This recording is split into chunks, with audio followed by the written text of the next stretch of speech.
मुझे शायर समझकर यूं नज़रअंदाज मत करिए।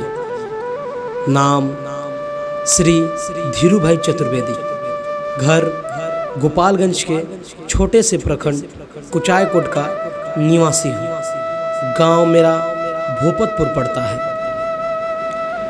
मैं आप सभी के चरणों में प्रणाम करता हूँ।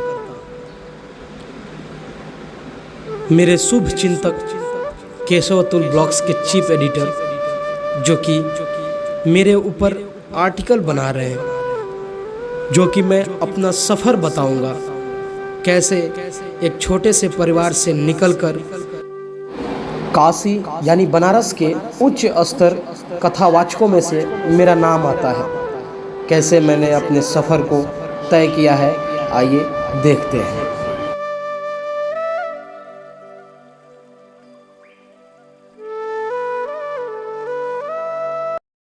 नमस्कार, एक बार फिर से मुस्कुराइए, आप हमारे साथ हैं। और इसी के बीच आज बातें होगी आध्यात्मिक पे, क्योंकि दरअसल क्या है कि आध्यात्मिक क्या चीज़ है ये हमें जानना बहुत ज़रूरी है। और बगल में जो महाराज जी आपको देख रहे हैं और आप उनको देख रहे हैं, मैं इनका परिचय क्या दूं, परिचय आप खुद ले, क्योंकि ये गोपालगंज ज़िले के ही रहने वाले हैं। कहा जाता है कि पहले अपने ज़मीन को खोदिए, और मैं अपने ज़मीन को खोदना शुरू कर दिया हूँ कि इस ज़मीन पे कितने वीर महान हैं, कितने महंत हैं, कितने महात्मा हैं, सबको ढूंढना है हमें बारी बारी से। तो आपके गोपालगंज ज़िले के कुचायकोट प्रखंड के एक छोटे से गांव जिसका नाम भोपतपुर है, वहाँ के ये रहने वाले हैं। दरअसल ये काशी में इनका आवास है और ये काशी में ही रहते हैं। और ये भव्य जो श्री भगवत कथा के बारे में हम जानते हैं, कथावाचक भी हैं, तो हमसे ज़्यादा बेहतरीन होगा डायरेक्ट महाराज जी से पूछेंगे। तो सबसे पहले बात है कि महाराज जी, मैं अपने पूरे समस्त टीम के जरिए आपको प्रणाम करता हूँ। जय श्री कृष्णा।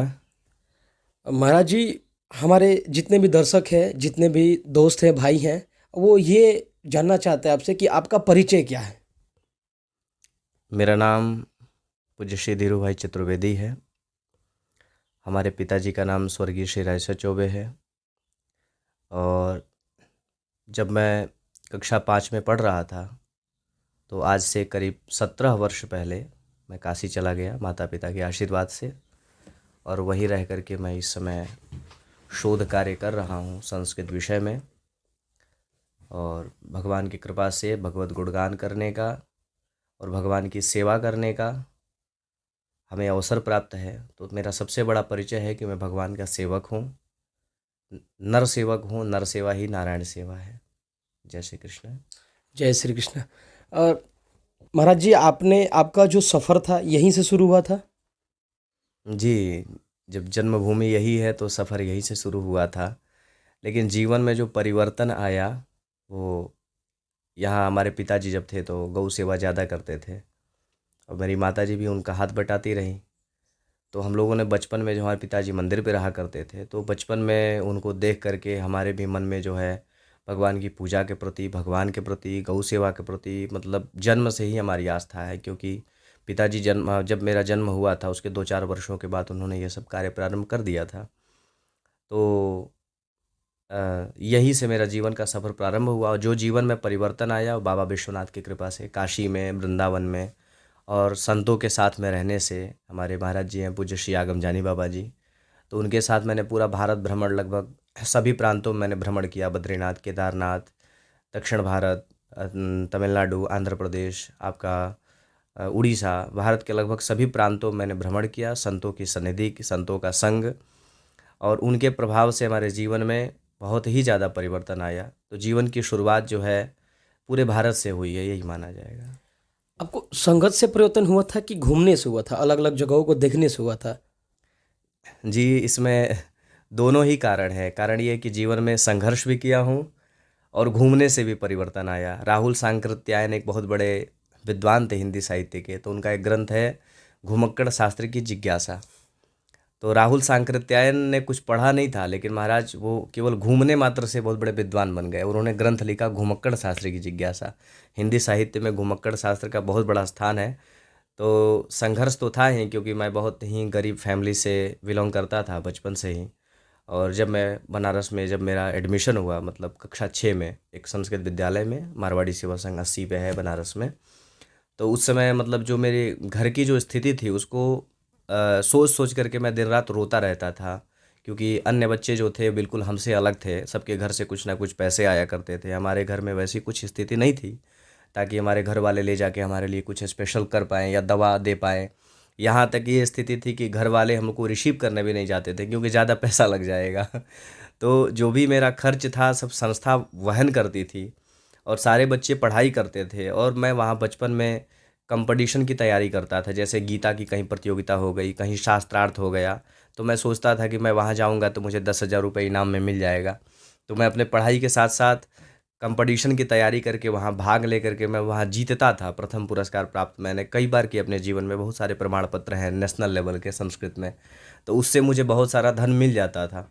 तो जिसके कारण उन बच्चों के बीच में हमारे घर से पैसा नहीं भी जाता था, तब भी मेरा एक अलग स्थान था।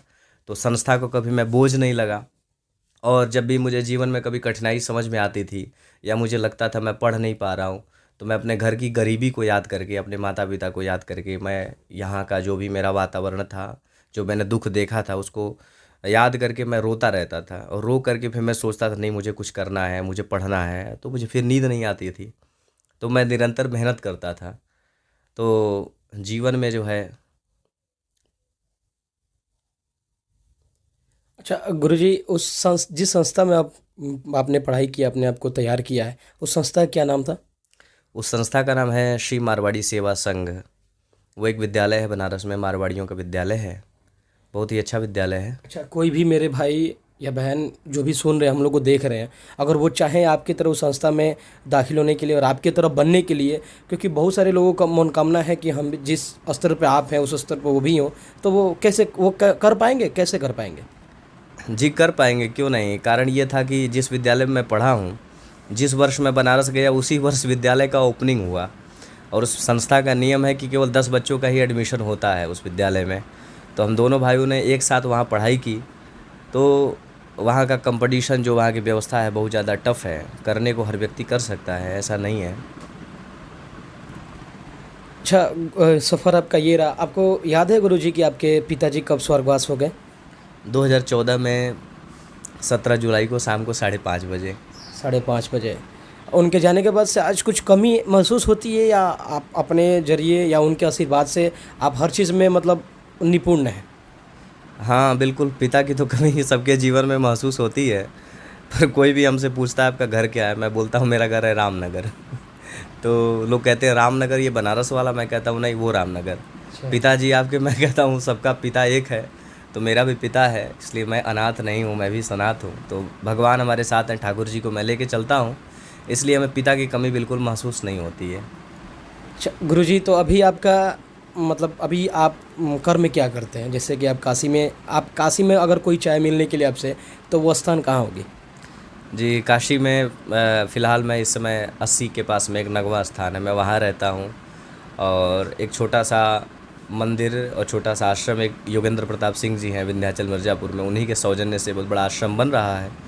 तो भविष्य शायद मेरा वहीं गुजरेगा, ऐसा है। विंध्याचल में, हाँ विंध्याचल माता रानी के दरबार में। दरबार।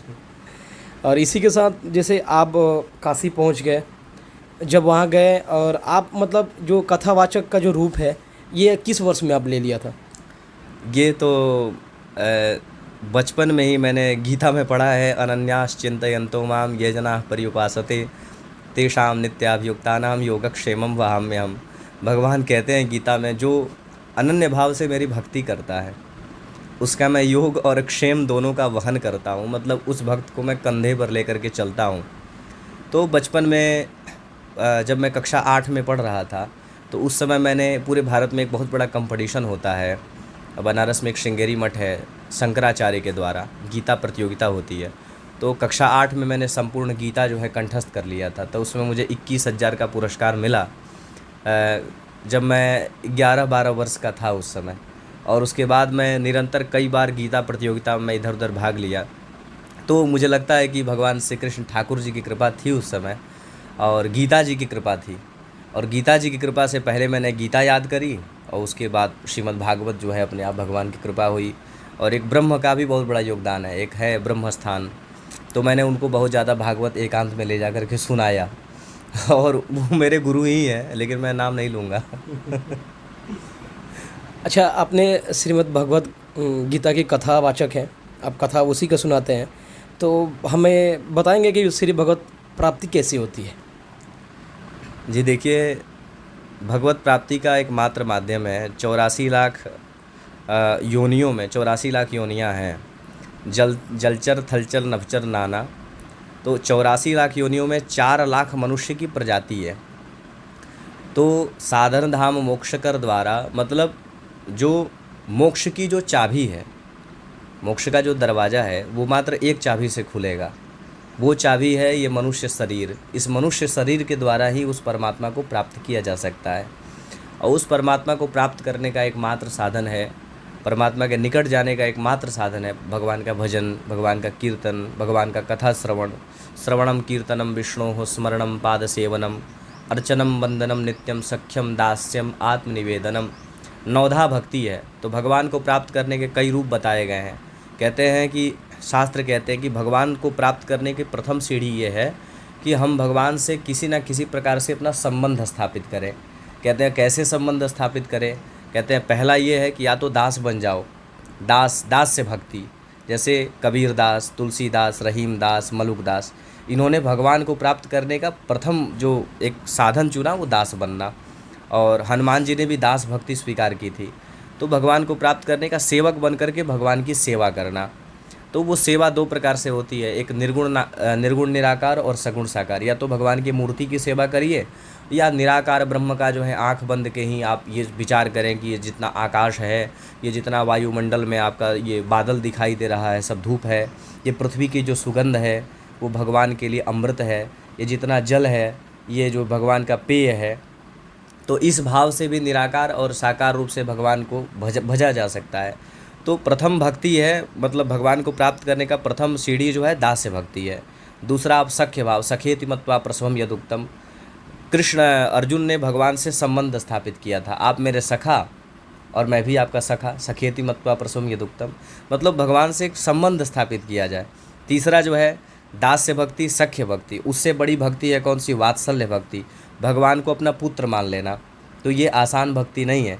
और चौथा जो है वो है आपका कांता भाव। कांता भाव जो गोपियों ने भगवान को प्राप्त करने के लिए जिस भाव में भगवान को भजा, तो भगवान को अपना पति मानना, स्वयं पत्नी बन जाना।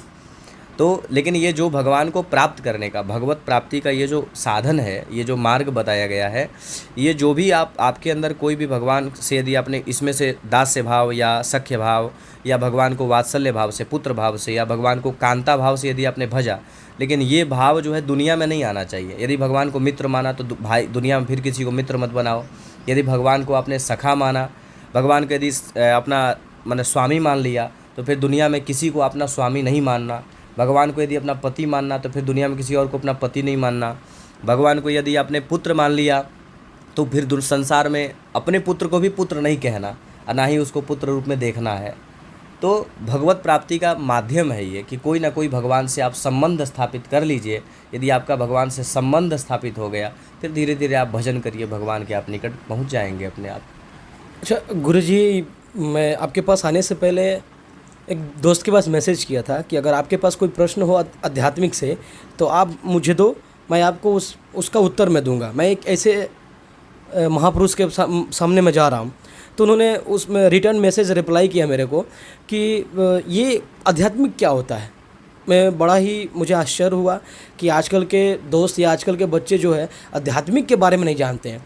तो आप हमें प्लीज़ बताएंगे कि आध्यात्मिक क्या है और इससे ये जो शक्तियाँ हैं ये किस तरह से प्राप्त करेंगे, और ये जब हमारे पास आ जाए तो मैं इस शक्तियों के जरिए मैं क्या क्या कर सकता हूँ या क्या क्या चीज़ों को हासिल कर सकता हूँ जो ये आध्यात्मिक है, क्योंकि आध्यात्मिक को समझना जानना बहुत ज़रूरी है। देखिए, अध्यात्म का सीधा सा अर्थ होता है आत्मा के अध्याय को जानना। आत्मा के बारे में जानना ही अध्यात्म है। आत्मा जिससे प्राण बोलते हैं, जिससे हम लोग जिंदा हैं। हाँ, तो आत्मा के अध्याय को जानना। आत्मा कहती है सोहम हंसा, जो तू है सो मैं हूँ। ईशावास्योपनिषद 4 वेद हैं, ऋग्वेद, यजुर्वेद, सामवेद, अथर्ववेद। तो उसमें यजुर्वेद में ईशावास्योपनिषद में एक मंत्र है, असुर्यानाम ते लोका अंधेन तमसावृता तांस्ते प्रत्यापि गच्छन्ति जे के चात्महनो जनाः। यदि हम आत्मा को समझ लें, क्योंकि ये जो सुख और दुख है ये आत्मा का विषय नहीं है, ना आत्मा को सुख होता है ना आत्मा को दुख होता है। आत्मा को ढकने के लिए वेदांत में दो शक्तियां हैं, एक आवरण शक्ति और दूसरी विक्षेप शक्ति। दो शक्तियों के कारण हमें सुख और दुख दोनों का अनुभव होता है। कल्पना का विषय है, हम मन के द्वारा कल्पना करते हैं पैर कट गया, हमें नहीं मालूम है, लेकिन जब हमें पता चलता है अरे मैंने देखा, अरे राम राम, दुख होने लगा, मतलब सुख दुख कल्पना का विषय है। तो यदि हम आत्मा को समझ लें तो आत्मा ये नहीं कहती है कि बढ़िया लड्डू खाओ, आत्मा ये नहीं कहती है कि भोजन करो। हाँ, जीवन जीने के लिए जीवन के लिए भोजन की आवश्यकता है, भोजन के लिए जीवन नहीं है। उसी प्रकार से आँख को सुंदर वस्तु देखना चाहिए, कान चाहता है कि हम सुंदर संगीत सुने, मुख चाहता है कि हम बढ़िया भोजन करें। मतलब ये जो बाहर की इंद्रियां हैं, पंच ज्ञानेंद्रियां, पंच कर्मेंद्रियां, ये शरीर, इसको चाहिए भौतिक सुख सुविधा, संसार की सुविधा। लेकिन आत्मा का विषय क्या है? आत्मा का विषय है सिर्फ परमात्मा का मिलन। तो यदि हम उस विषय को समझ लें कि आत्मा चाहती क्या है, आत्मा ये चाहती है, गुरुत्वाकर्षण का सिद्धांत है,